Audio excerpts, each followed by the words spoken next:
I am Nora, 23, and I never thought my own parents would ask me to give up my future. After working so hard to get into a prestigious university on scholarship, I was blindsided during winter break when they dropped their bombshell. They wanted me to quit school to work full time, so my brother Jason could pursue his big music producer dreams without having to work for it himself.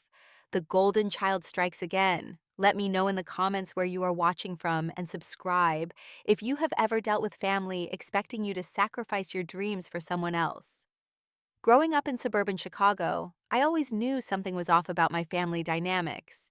My parents, Frank and Diana, were decent people who worked hard at their middle management jobs. But there was always an unmistakable difference in how they treated me versus my younger brother, Jason. From the time Jason was born when I was 4 years old, the pattern was established. When I would ace a test, my parents would nod and say, "That is what we expect from you." But when Jason would manage a C+, there would be celebrations and ice cream and enthusiastic praise for his improvement. This was the soundtrack of my childhood. Jason needs more attention than you do, Nora. My mother would say when I questioned why he got new soccer cleats while I wore hand-me-downs for my basketball team. You are naturally talented. He has to work harder. The irony was that Jason did not work hard at all. Throughout elementary school, I watched as my parents completed his science projects for him, while I stayed up late figuring out mine on my own. When Jason forgot his homework, my dad would drive it to school. When I forgot mine in 6th grade, my father shrugged and said, "You will learn from the consequences." By middle school, I had developed a strategy for survival self-reliance. While other kids my age were enjoying sleepovers and after-school activities, I was teaching myself to cook clean and manage my time efficiently. I learned that asking for help from my parents usually meant being told to wait because Jason needs help with his math homework, or Jason is having a hard day. My grandmother Martha was the only one who seemed to notice the disparity. She lived across town and would invite me over whenever she could. In her small apartment with the smell of fresh-baked cookies, I found the validation I craved. "You are extraordinary, Nora," she would tell me, her eyes crinkling at the corners. "Never let anyone make you believe different." When I was 14, I mentioned my interest in taking SAT prep classes. My parents immediately dismissed the idea as an unnecessary expense. 2 weeks later, my grandmother handed me an envelope with cash. "This is for those classes," she said firmly. "I believe in investing in your future." The money was not just for test prep. It was the first time someone had tangibly shown me that my dreams mattered. High school intensified the pattern. Jason struggled through his classes, barely maintaining a C average. Yet my parents hired tutors for him, bought him a car to reduce his stress, and constantly made excuses for his poor performance. "He is just not academically inclined," they would say. "He has other talents. These other talents seem to involve playing video games and hanging out with friends." Meanwhile, I maintained a 4.0 GPA, worked part-time at the local library, and saved every dollar for college. The internal conflict was constant. I loved my family deeply. My parents were not monsters. They attended my academic award ceremonies, congratulated me on my achievements, and occasionally expressed pride in my accomplishments. But there was always the shadow of their obvious favoritism. The sting of knowing that no matter how hard I worked, Jason would always receive more support, more enthusiasm, and more resources. I developed a mantra that got me through those years. Education is my ticket out. I poured myself into schoolwork, extracurricular activities, and volunteer opportunities that would strengthen my college applications. Each achievement was another step toward freedom. My senior year of high school was particularly tense. As college acceptance letters began arriving, my parents seemed almost uncomfortable with my success. When I was accepted to my dream school with a partial merit scholarship, their reaction was subdued. "That is nice, honey," my mother said, quickly changing the subject to Jason's upcoming baseball game. That same week, when Jason got a B- on an English paper, they took the entire family out to a fancy dinner to celebrate his breakthrough. Through it all, I maintained the peace. I congratulated my brother, helped him when he asked, and never explicitly called out the unfairness. It was easier that way, less confrontational. I became the perfect daughter, responsible and low maintenance, hoping that somehow this would earn me the same love and attention lavished on my brother. But deep inside, a small flame of resentment was growing. I was tired of sacrificing for family harmony. I was exhausted from being the responsible one while watching my brother coast through life. And I was beginning to realize that nothing I accomplished would ever be enough to change the family dynamic. Still, I held on to hope that college would be different, that once I was away from home building my own life, the weight of these family patterns would lift from my shoulders. As high school graduation approached, I found myself counting down the days until I could begin the next chapter of my life. A chapter where being Nora meant more than just being Jason's responsible big sister. The day I received my college acceptance letter was the first time I truly felt like my future was mine. The prestigious university had not only accepted me, but offered a substantial merit scholarship that would cover about 60% of my tuition. I ran downstairs to share the news with my parents, the thick envelope clutched in my trembling hands. "Mom, Dad, I got in," I announced, my voice cracking with excitement. My mother looked up from her phone where she had been scrolling through Facebook. "That is nice, honey," she said with a small smile before returning to her screen. My father at least put down his newspaper. "Which one is this again?" I swallowed my disappointment. "It is the one in Massachusetts, the one I've been talking about for 2 years." "Right, right." He nodded. "Good job. How much is this going to cost us?" No congratulations dinner. No proud phone calls to relatives. Just an immediate question about money. I explained the scholarship and the remaining costs, which I planned to cover with student loans and my savings from 3 years of library work. My father frowned at the numbers, muttering about expensive schools and practical choices. That same evening, Jason came home with news that he had been chosen to give a speech at a school assembly as part of the student council. He had only joined the council because his guidance counselor suggested it would look good on college applications, and he rarely attended the meetings. "My boy," Dad exclaimed, slapping Jason on the back. "Always the natural leader." Mom immediately called my aunt to share the news. Dinner reservations were made at Jason's favorite restaurant. Facebook posts were crafted celebrating his achievement. The contrast could not have been clearer. When August finally arrived, I packed my belongings into 2 suitcases and a cardboard box. My parents drove me to campus, helped unload the car, and left within an hour, explaining that they needed to get back because Jason has baseball practice tomorrow. As I watched their car disappear down the tree-lined campus road, I felt a strange mixture of abandonment and liberation.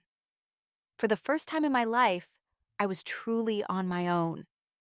My roommate Allison arrived an hour later with her parents, who spent the entire day helping her set up, took us both out for dinner, and left only after making sure everything was perfect. They even hugged me goodbye, these strangers, who had known me for less than a day. "Your parents left already?" Allison asked as we organized our shared bathroom that evening. "They had to get back," I said, the familiar explanation rolling off my tongue. Allison gave me an odd look, but did not press the issue. Those first few weeks of college were transformative. Without the shadow of Jason's needs hanging over me, I flourished. Professors praised my insights in class discussions. Study groups sought me out for my clear explanations of complex material. For the first time, my abilities were seen as valuable rather than expected. Allison and I quickly became close friends. She was studying pre-med, and we often found ourselves up late quizzing each other and sharing our dreams for the future. Through her, I met other students who became my first real friend group, people who chose to spend time with me because they enjoyed my company. "You are so put together," my friend Taylor commented one day as I organized a study schedule for our upcoming midterms. "Like you have been taking care of yourself forever." I laughed, but her words hit close to home. I had been taking care of myself for as long as I could remember. By the end of my first semester, I had earned straight A's, secured a position as a research assistant for the following term, and been invited to join the honors program. When I called home with the news, my mother said, "That is nice, honey," before quickly changing the subject to Jason's college application process. "He is really stressed about it," she confided. "We are thinking of hiring a private counselor to help him with his essays." I bit my tongue, remembering how I had written my applications alone at the kitchen table. As my first year progressed, my calls home became less frequent. It was not a conscious decision at first, just a gradual realization that those conversations left me feeling drained rather than supported. When I did call, the conversations inevitably centered around Jason's senior year, his college prospects, and my parents' anxiety about his future. During spring break, I chose to stay on campus to work on a research project rather than return home. My parents did not seem to notice my absence. By the end of my freshman year, I had secured a competitive summer internship with a company in my field. The position included a small stipend that would allow me to stay near campus rather than returning home for the summer. "You are not coming home at all?" my mother asked when I shared the news, the first hint of concern in her voice. "This is a really great opportunity," I explained. "It will give me professional experience and connections for after graduation." "Well, I suppose that makes sense," she conceded. "Jason just got his acceptance letter from State University. We are having a big party next weekend. It is a shame you will miss it." I ended the call feeling both guilty and relieved. State University had been Jason's safety school, the one with a 70% acceptance rate that he had barely qualified for. Meanwhile, my own accomplishments continued to be treated as expected, rather than exceptional. Sophomore year brought new challenges and opportunities. I declared my major, excelled in advanced courses, and began to develop a clear vision for my career path. My professors took notice of my dedication, and one even suggested I consider graduate school in the future. "You have the mind for advanced research," she told me after class one day. "You could go far in this field." Her words lit a fire in me. For years, I had focused on simply escaping my family dynamic. Now, I allowed myself to dream bigger, to imagine a future defined by achievement rather than escape. When I did return home for brief visits, the contrast between my college life and family life was stark. At school, I was respected for my intellect and work ethic. At home, I was still expected to accommodate Jason's needs and wants to be the responsible one, while he continued to receive the lion's share of attention and resources. During Thanksgiving of my sophomore year, I discovered that my parents had helped Jason buy a new gaming system as a reward for getting into college despite his mediocre grades. Meanwhile, when my laptop died the same week, my father suggested I look for Black Friday deals and use the library computers until then. By the end of my sophomore year, I had created a life for myself that felt authentic and promising. I had real friends, mentors, who believed in my potential and clear goals for my future. I had learned to find validation in my own achievements, rather than seeking it from my parents. Little did I know that the most difficult test of this newfound independence was waiting for me during winter break of my junior year, when my parents would make a demand that would force me to choose between family obligation and my hard-earned future.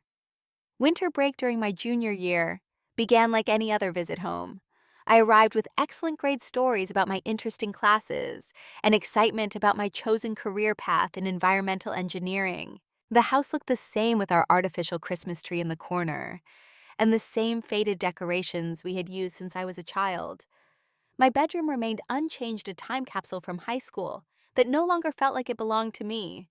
My mother hugged me at the door asking about my flight, while simultaneously texting someone on her phone.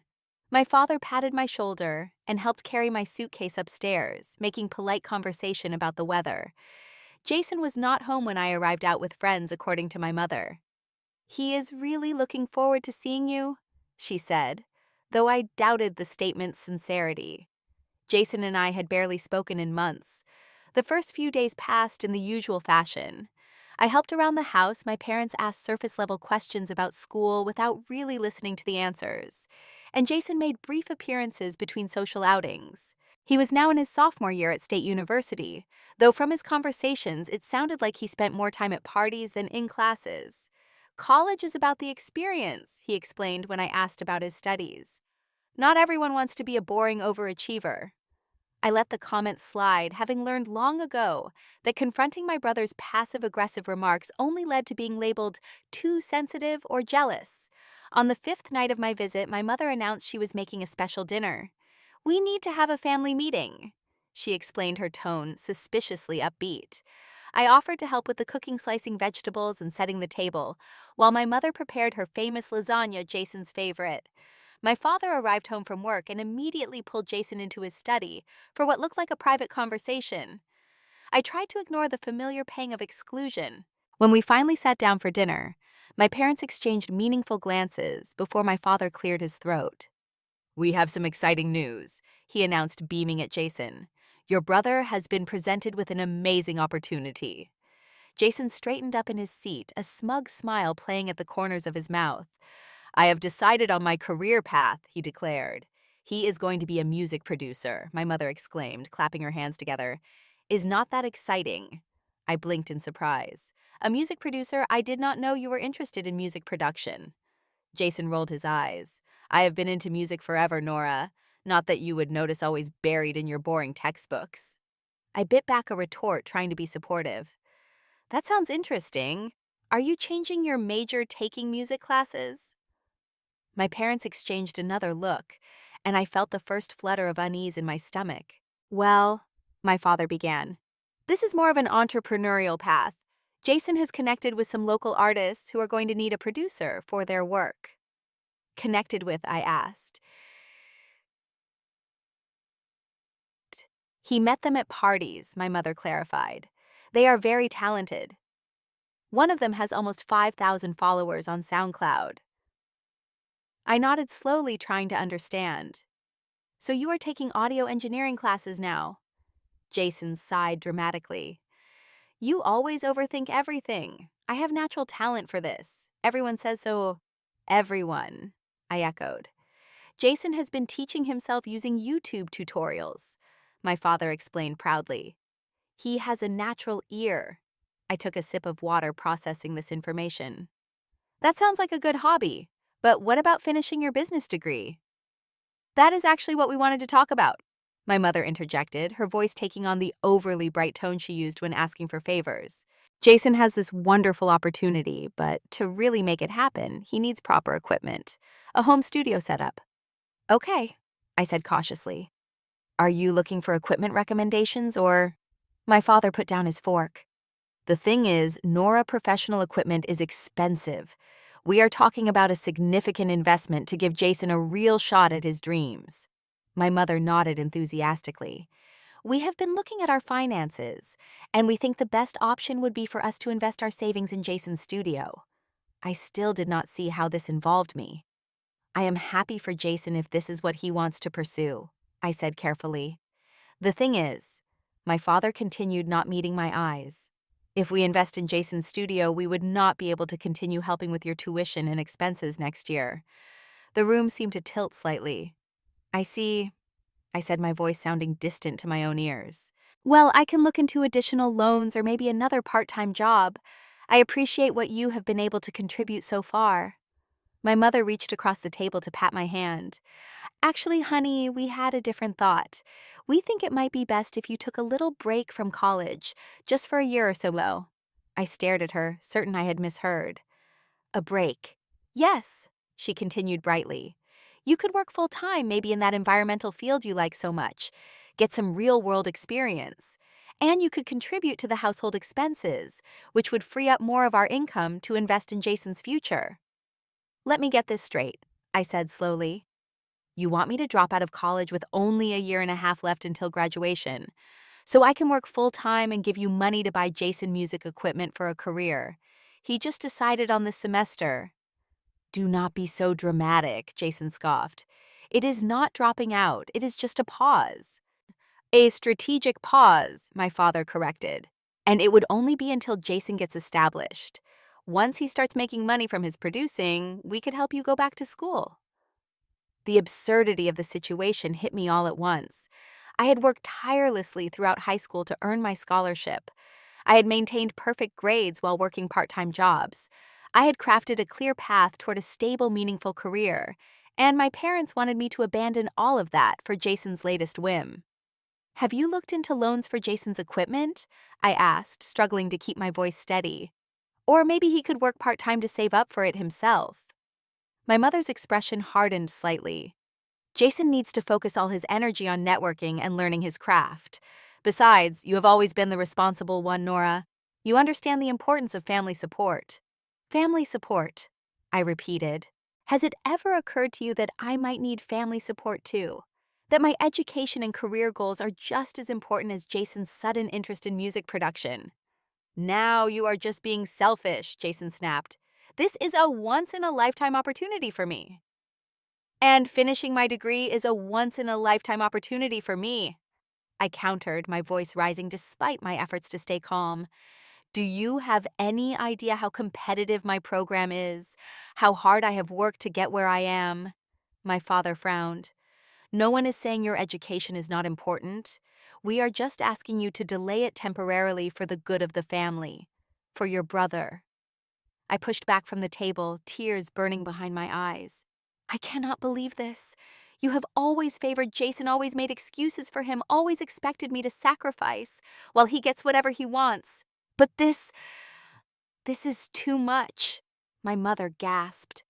Nora, how can you say such hurtful things? We have always treated you and Jason equally. A bitter laugh escaped me. Equally? When have you ever asked Jason to sacrifice anything for me? When have you ever expected him to be responsible while I got to pursue my dreams? That is different, my father insisted. You are naturally more capable. You have always been the strong one. And that is my punishment, I asked, my voice breaking. Being strong means I do not deserve support. Being capable means my dreams matter less. I stood up, unable to continue the conversation. I need some air. As I walked toward the door, I heard Jason mutter, "Drama queen." I stepped outside into the cold winter air, pulled out my phone with shaking hands, and called the one person I knew would understand. "Allison," I said when she answered, my voice thick with tears. "You will not believe what just happened." As I recounted the dinner conversation to my roommate, the full weight of my parents' betrayal settled onto my shoulders. They were not just asking me to help my brother. They were asking me to sacrifice my future for his half-baked dream. And the worst part was, they genuinely seemed to believe it was a reasonable request. After hanging up with Allison, I called my grandmother, who was equally outraged. "They have lost their minds," she declared firmly. "You are not dropping out of school, Nora. Not for Jason, not for anyone." Her certainty steadied me. I took several deep breaths, wiped my tears, and prepared to go back inside and stand my ground. This time I would not sacrifice my dreams for family harmony. This time I would fight for my future. The days following that disastrous dinner were filled with unbearable tension. I spent most of my time in my childhood bedroom, avoiding my parents, and especially Jason. When we did interact, the conversations were strained, with my parents acting wounded by my selfishness, and Jason alternating between guilt trips and passive-aggressive comments. "I always supported your dreams," he claimed during one particularly tense breakfast, though he could not name a single instance when asked. My mother had taken to sighing loudly whenever I entered a room, as if my very presence exhausted her. My father attempted a more direct approach, cornering me in the kitchen one evening. "Your mother and I have sacrificed everything for you kids," he said, his voice low. "We put our own dreams on hold to give you opportunities. Is it so wrong to ask you to do the same for your brother?" I took a deep breath before responding. "Dad, I appreciate everything you and Mom have done, but asking me to drop out of college when I am so close to graduating is not the same as choosing to have children. You are asking me to sacrifice my future for Jason's hobby." "It is not a hobby," he insisted. "Jason is passionate about music." "Since when?" I challenged. "He has never taken a music class. He does not play any instruments. He has never shown any interest in production until now." "People discover their callings at different times," my father said defensively. "And sometimes people chase whatever seems easiest," I countered. "Has Jason researched job prospects for producers? Has he looked into formal training programs? Has he even produced a single track yet?" My father had no answers to these questions, only more guilt trips about family obligation. The silent treatment from my mother escalated to active resentment. I overheard her on the phone with my aunt, painting me as the villain in the situation. "Nora is being completely unreasonable," she said. "After everything we have done for her, she refuses to help her brother pursue his dreams. She has always been jealous of Jason. The character assassination continued throughout the week. My parents had apparently been telling extended family and friends that I was selfishly refusing to help Jason, conveniently omitting the part where helping meant abandoning my own education. During a family gathering at my aunt and uncle's house, I was blindsided by their disapproval. "Family should come first, Nora," my aunt said pointedly during dinner. "Your cousin Rachel postponed college to help when your uncle lost his job." I looked at Rachel, who gave me a tight smile that did not reach her eyes. I later learned she had been pressured to defer college for 2 years to work at a grocery store, while my uncle explored business opportunities that never materialized. She never went back to school. Jason had taken to playing the victim, making comments just loud enough for me to hear about how some people have all the advantages and how not everyone gets everything handed to them on a silver platter. The irony was almost laughable, considering I had worked for every opportunity I had, while Jason had been supported through every failure.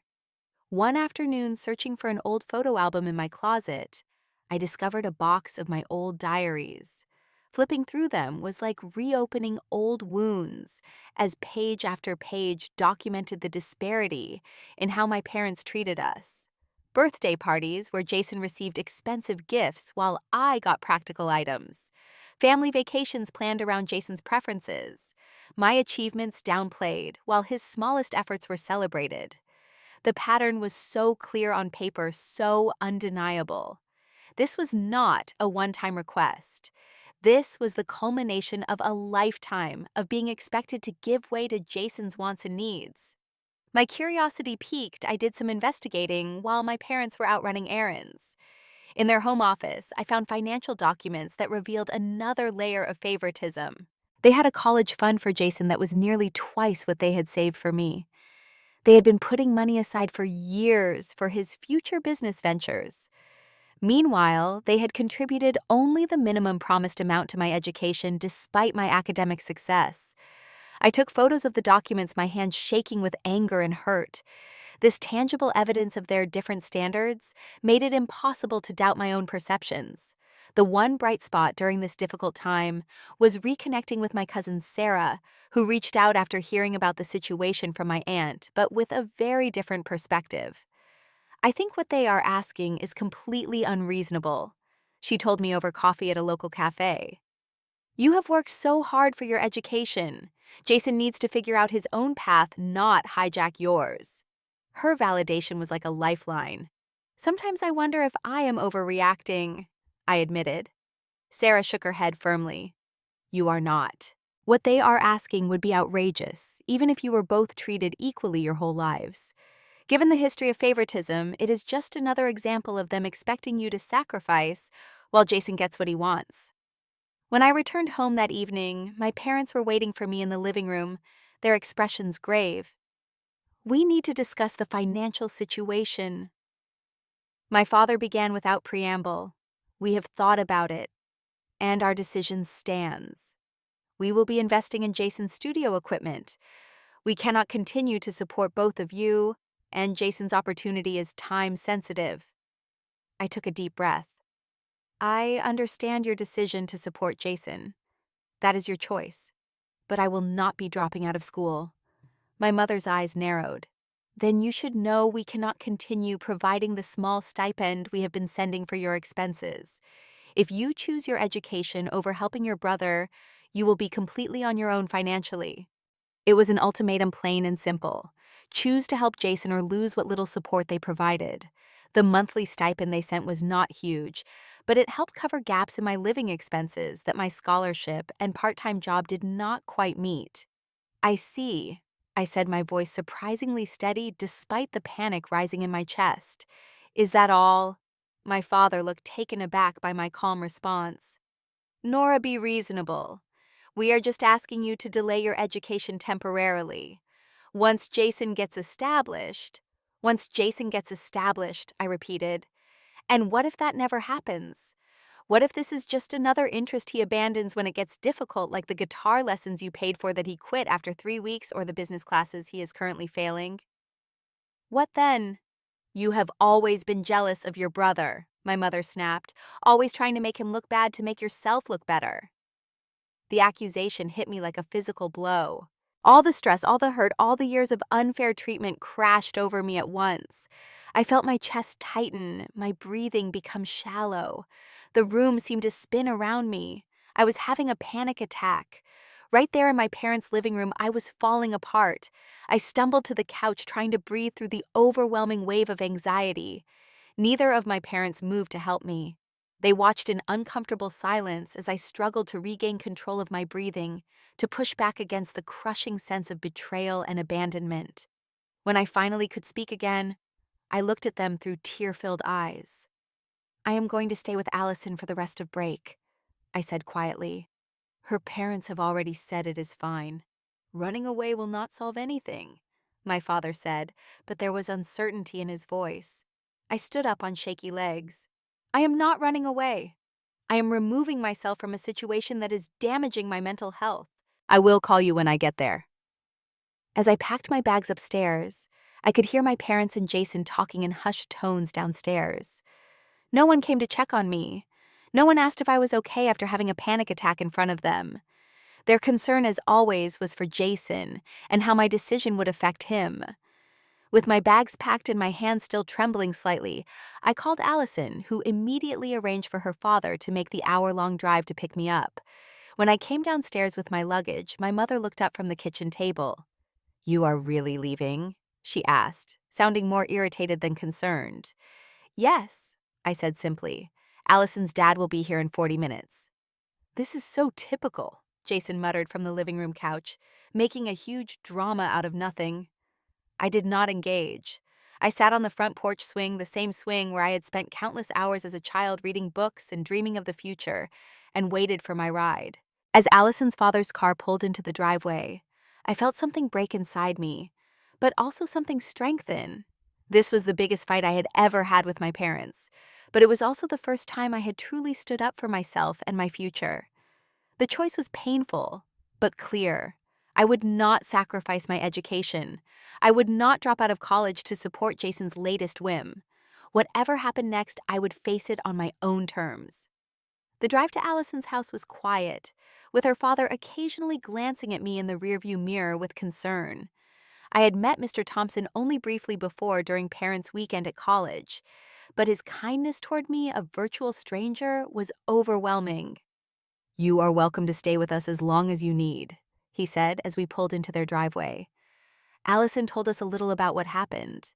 I cannot imagine asking one of our children to sacrifice their education for a sibling's hobby. His matter-of-fact assessment of the situation validated my feelings in a way nothing else had. This was not normal. This was not reasonable. This was not what loving parents asked of their children. Allison was waiting at the door when we arrived, immediately enveloping me in a warm hug. "I set up the guest room for you," she said. "Mom made her famous chicken soup. She says it cures everything from colds to family drama." For the first time since that awful dinner, I felt myself smile. "Thank you, all of you. I do not know what I would have done otherwise." Mrs. Thompson, a warm woman with Allison's same kind eyes, ushered me into their kitchen. "You must be exhausted, dear. Eat something and then you can rest. Everything looks brighter after a good night's sleep."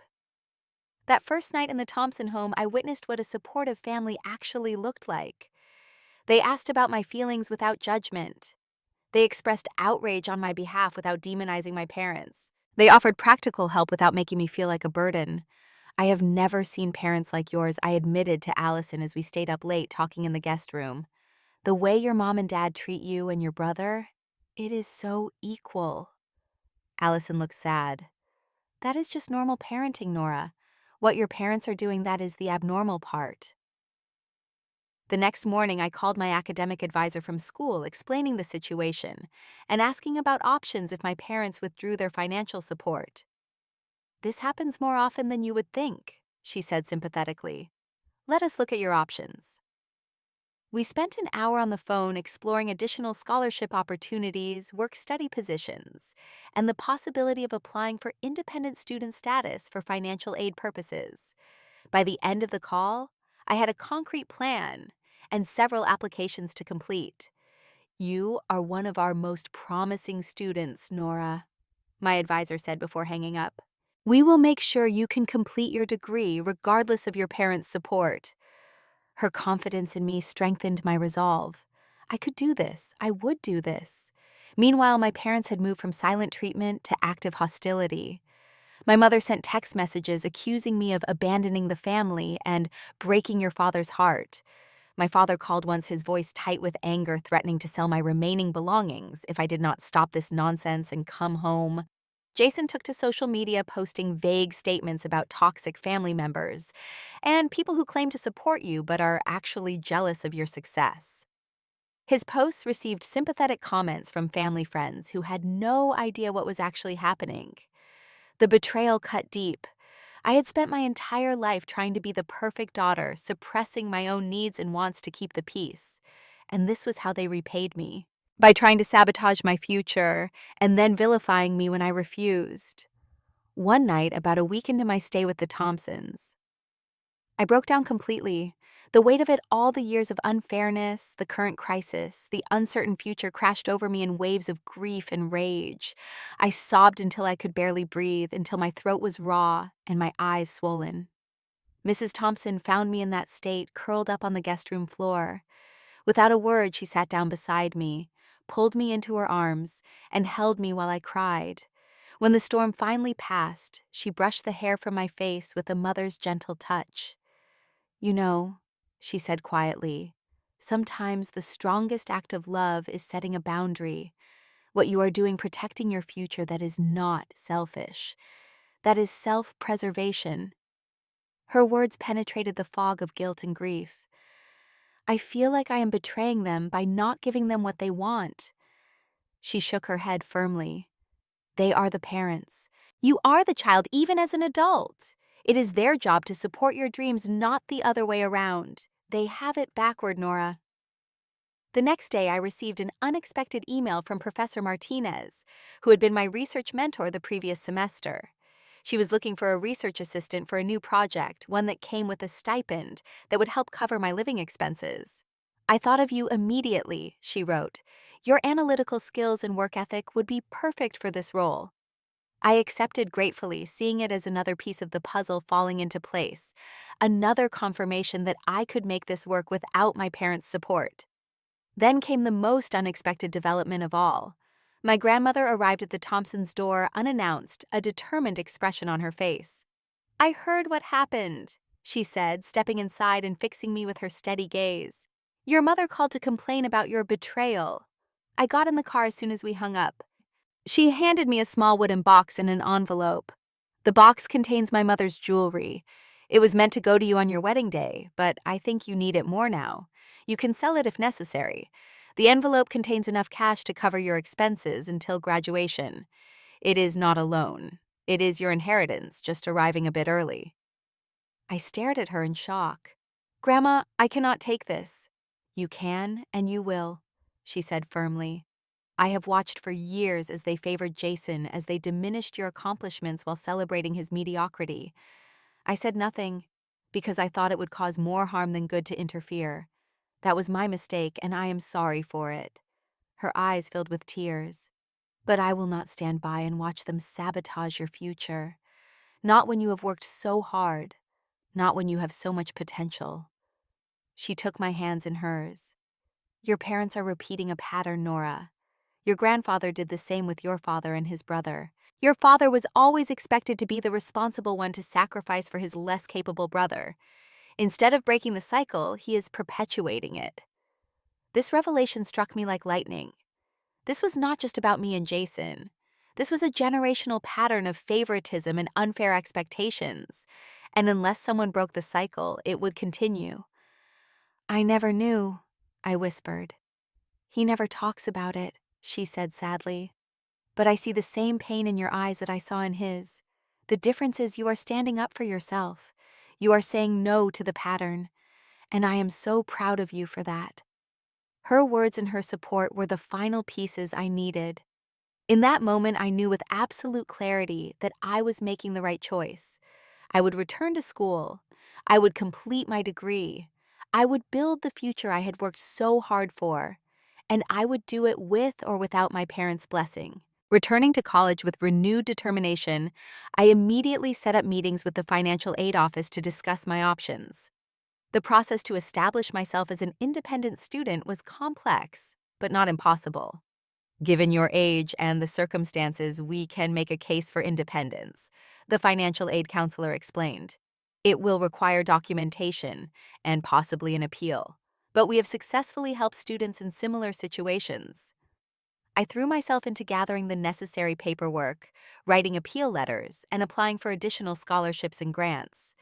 Every free hour between classes was devoted to securing my financial future. My detailed plan included first, maximizing my scholarship opportunities by maintaining my perfect GPA. Second, increasing my research assistant hours with Professor Martinez. Third, adding a weekend job at the campus bookstore. Fourth, applying for emergency student aid through the university's assistance fund. Fifth, securing affordable housing for the next academic year through the university's cooperative living program. The pieces were coming together. It would be tight financially, but it was doable. I would graduate on time without my parents' support. While immersed in these practical matters, I received multiple calls from my parents. After avoiding them for several days, I finally answered, steeling myself for another confrontation.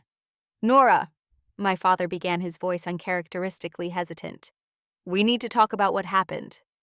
"I am listening," I said neutrally. "Your mother and I have been discussing the situation, and we think perhaps we were too hasty in our approach." My heart leapt with hope. Were they reconsidering? Had they realized how unreasonable their demand had been? "We still believe supporting Jason's music production is important," he continued, dashing my hopes. "But perhaps there is a compromise. What if you took just one semester off instead of a full year? Or reduced your course load and worked part-time?" He still did not get it. They still expected me to sacrifice while making no similar demands of Jason.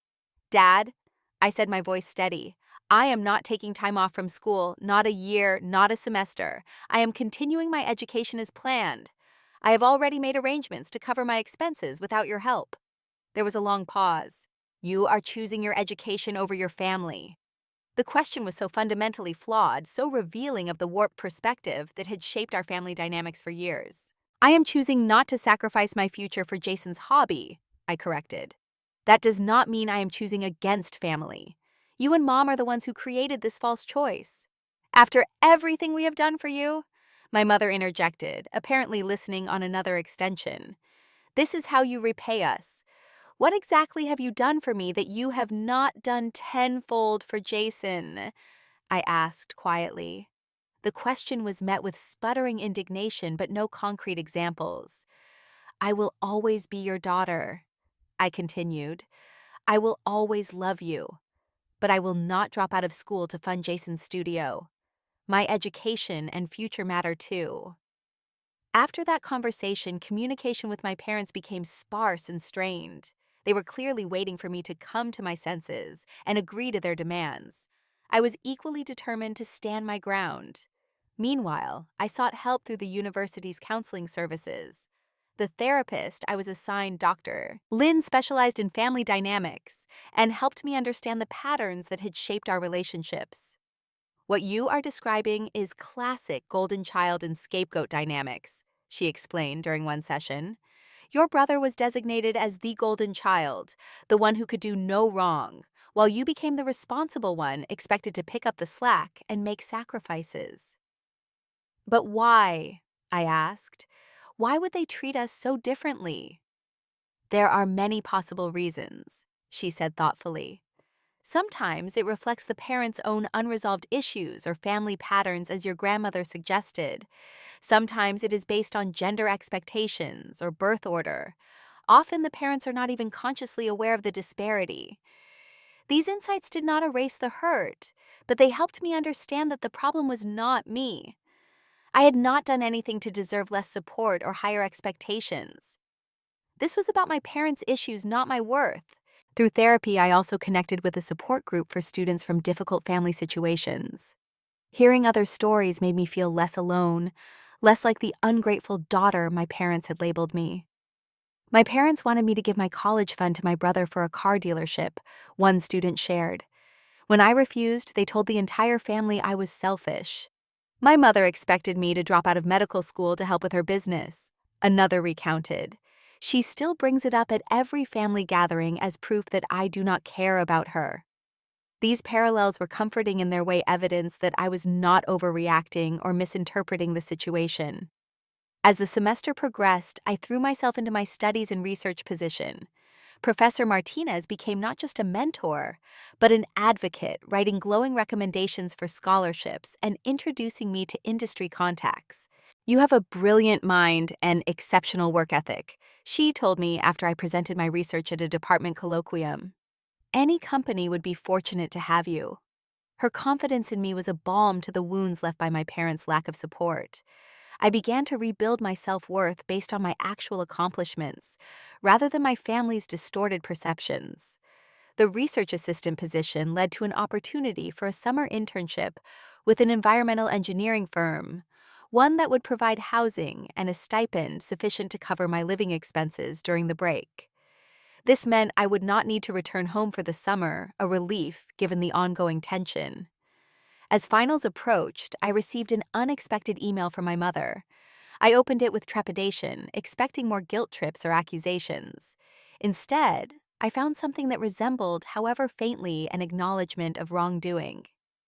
"I have been thinking about our last conversation," she wrote. "While I still believe families should support each other, perhaps your father and I did not consider your perspective fully. We are still supporting Jason's music production, but we should not have asked you to drop out of school. That was wrong of us." It was not a full apology. It did not address the years of favoritism or the unfair expectations, but it was something, a small crack in the wall of denial they had built. I responded carefully, thanking her for the acknowledgement while maintaining my boundaries. "I appreciate you recognizing that asking me to drop out was unfair. I hope someday we can have a more balanced relationship, where both Jason's dreams and mine are valued equally." Around the same time, I drafted a longer letter to both my parents, one I had been working on in therapy. In it, I detailed the pattern of favoritism I had experienced throughout my childhood and adolescence, providing specific examples and expressing how it had affected me. I explained that I loved them and wanted a relationship with them, but not one based on me sacrificing my needs and dreams for Jason's. "I am not asking you to love Jason less," I wrote in conclusion. "I am asking you to love me equally, to celebrate my achievements with the same enthusiasm you show for his attempts, to support my dreams with the same resources and encouragement you provide for his." Is that really too much to ask from my parents?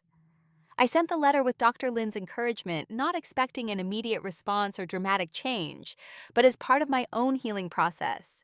Their response was defensive and dismissive, as I had expected. They denied any favoritism, claimed I was exaggerating or misremembering events, and suggested I was simply jealous of the special attention Jason needed due to his unique challenges. Yet, even in their denial, there were seeds of awareness. My father admitted that perhaps they had taken my academic success for granted and should have celebrated your achievements more visibly. My mother acknowledged that they might have leaned on your responsibility too much. Small admissions, but meaningful ones. As the semester ended and I prepared for my summer internship, I received one more piece of unexpected news. My grandmother called to inform me that Jason had already abandoned his music production dreams. He went to one recording session with those friends of his, got frustrated when it was harder than he expected, and now he is talking about opening a food truck instead, she reported. "Your parents have already started researching small business loans." I could have felt vindicated, even smug about this development. Instead, I felt sad for all of us. Sad for Jason, whose inability to persist through challenges would limit him throughout life. Sad for my parents, whose enabling was hindering rather than helping their son. And sad for myself that my family could not see the harm their patterns were causing. As I packed up my dorm room for the summer, I came across a photo from my high school graduation, one of the few times my whole family had celebrated my achievement. Despite everything, I still loved them. I still hoped for reconciliation someday, but on healthier terms. The past semester had been the hardest of my life, but also the most transformative. I had stood up for myself. I had secured my education and future. I had begun to heal from years of family dysfunction. Whatever came next, I knew one thing with certainty: I would never again sacrifice my dreams to enable someone else's avoidance of responsibility. Not even for family. Especially not for family. Graduation day arrived under a perfect blue sky, the kind of spring day that promises new beginnings. I stood in line with my fellow graduates, the weight of my cap and gown familiar after the rehearsal the day before. My heart was full of contradictory emotions: pride in my accomplishment, sadness that my parents had chosen not to attend, and excitement for the future that stretched before me. My grandmother sat in the audience, her face beaming with pride. Beside her were Allison and her parents, who had become a second family to me over the past year and a half. Professor Martinez had saved seats for them in the faculty section, ensuring they had a clear view of the stage. When my name was called, I heard their cheers above all others. As I crossed the stage to receive my diploma, I caught my grandmother's eye. She nodded once, a gesture that contained all her pride, vindication, and love. In that moment, their presence meant more than my parents' absence. After the ceremony, as we gathered for photos, my phone buzzed with a text message from my mother. "Congratulations on your graduation. Sorry we could not be there. Jason had an important meeting with potential investors for his food truck business." Some things never changed. Yet, I refused to let their absence dim my accomplishment. I had graduated with highest honors. I had secured a position with a leading environmental engineering firm. I had done it all despite their lack of support, not because of it. At the celebration lunch afterward, my grandmother raised her glass in a toast. "To Nora," she said, her voice strong despite her years, "who taught us all that standing up for yourself is not selfish but necessary? Who showed courage beyond her years? Who will change the world with her brilliant mind and strong heart?" I blinked back, tears overwhelmed by her words, and the enthusiastic agreement from everyone at the table. This was what support looked like. This was what love looked like. The first months after graduation were a whirlwind of change. I moved to a new city for my job, found an apartment with affordable rent, and began building a life completely of my own making. The work was challenging and rewarding, using both my technical skills and my passion for environmental sustainability. 3 months into my new job, I received an unexpected email from my mother. "Your father and I have been doing some thinking," she wrote. "We would like to visit you in your new city if that would be okay. Just the two of us. We think it is time we talked face to face." I agreed with cautious optimism, suggesting a weekend the following month. When they arrived, the awkwardness was palpable. We had not seen each other in person since that disastrous winter break nearly 2 years ago. Over dinner at a restaurant neutral territory, as my therapist had suggested, my mother clasped her hands nervously on the table. "We owe you an apology," she said, the words clearly difficult for her. "What we asked of you to drop out of school for Jason's music studio, it was wrong. We see that now." My father nodded, his expression solemn. "We have been doing some reflections since you sent that letter. And while we do not agree with everything you wrote, we can see that we did treat you and Jason differently. We expected more from you and excused more from him." It was not a complete acknowledgement of the decades of favoritism, but it was more than I had expected. They were trying in their limited way to make amends. "We are proud of you, Nora," my mother added, her eyes glistening, "of what you have accomplished, of the woman you have become. We should have told you that more often." "Thank you," I said simply. "That means a lot to hear." We did not resolve everything in that one dinner. There were too many years of hurt, too many ingrained patterns to overcome so quickly. But it was a beginning, a small step toward a different kind of relationship. A month later, I received a call from Jason. We had barely spoken since the fallout, with only occasional tense text messages on birthdays and holidays. "Hey," he said, his voice uncharacteristically subdued. "Do you have a minute to talk?" He had called, he explained, because his food truck venture had failed after just 4 months. Our parents had invested heavily in it, and now he was facing the consequences of that failure. "They are not just bailing me out this time," he said, sounding shocked. They are making me get a real job and pay them back on a schedule. I bit back the urge to say welcome to the real world and instead asked, "How are you handling that?" There was a long pause. "Not great at first," he admitted. "I was pretty angry. I blamed everyone but myself. But then I had this conversation with Grandma. She did not pull any punches." I could imagine. My grandmother's newfound determination to speak the truth about our family dynamics would have been quite a shock to Jason, who had benefited from them his entire life. "She made me see some things about myself," he continued, "about how I give up when things get hard, about how I have always expected to be rescued, about how unfairly you were treated compared to me." It was the first time he had ever acknowledged the disparity in our treatment. I felt a tightness in my chest ease slightly.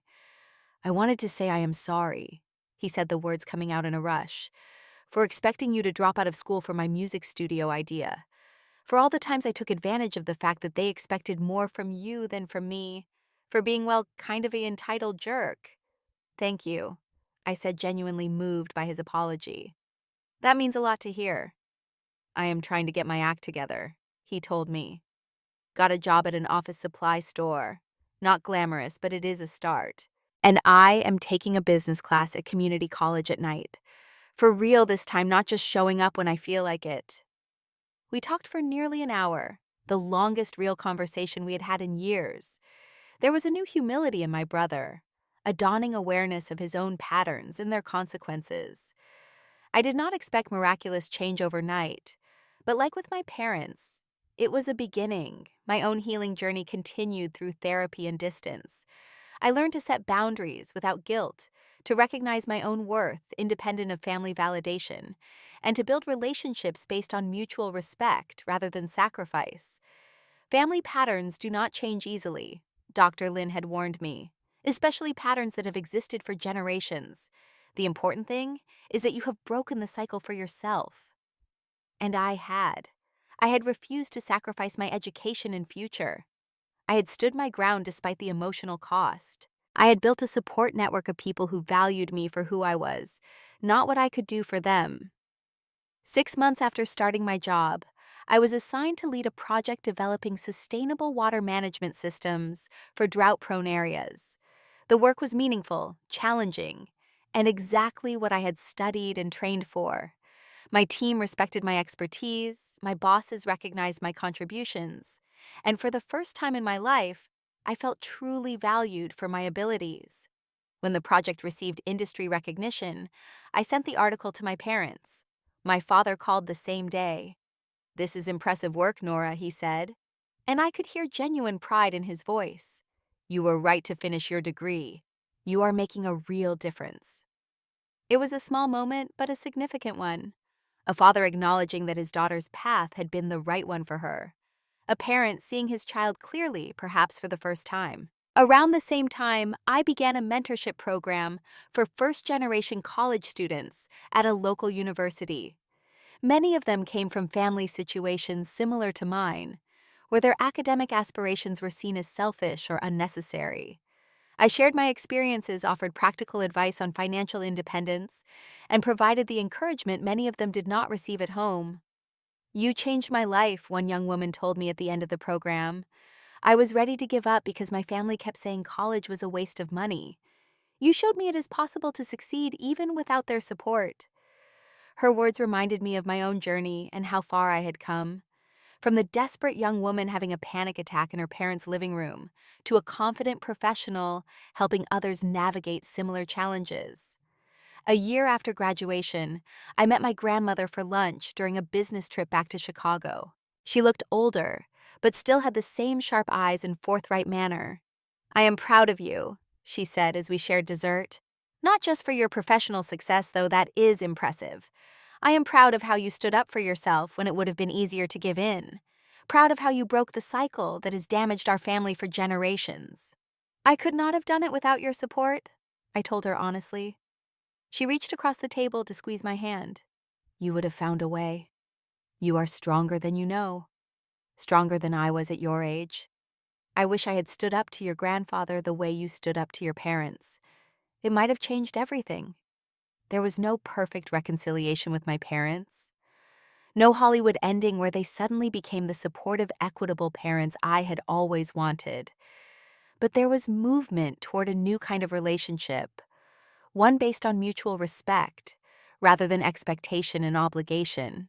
At family gatherings, there was less tension, more genuine conversation.